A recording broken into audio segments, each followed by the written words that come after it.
নমস্কাৰ বন্ধুসকল, আজি মই একেবাৰে ইজি সিম্পল আৰু টেষ্টি সৰুকে ৰেচিপি বনাবলৈ ওলাইছো যেনেকি সকলোৱে ঘৰত বনাব পাৰে দেই।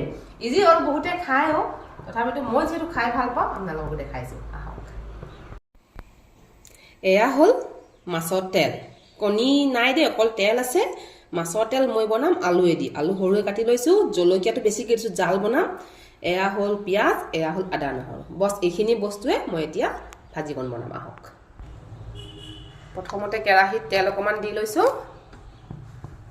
এতিয়া এয়া পিঁয়াজ আদা নহৰু একেলগে দি দিছো আৰু এই জলকীয়া। পিঁয়াজ আদা নহৰু জলকীয়া একেলগে দি দিছো।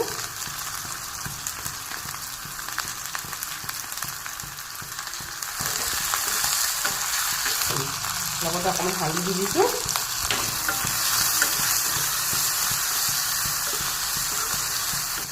লগতে মই মাছৰ তেলখিনিও দি দিছো।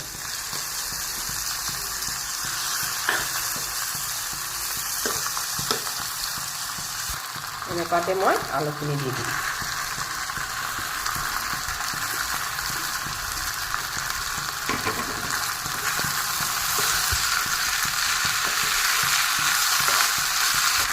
এতিয়া নিমখ দিম।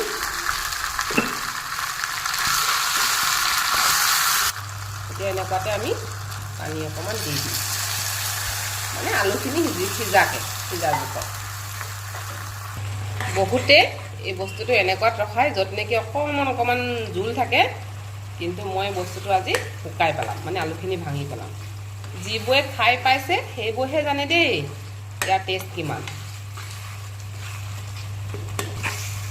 এয়া মোৰ মাছৰ তেলৰ ভাজি ৰেডি।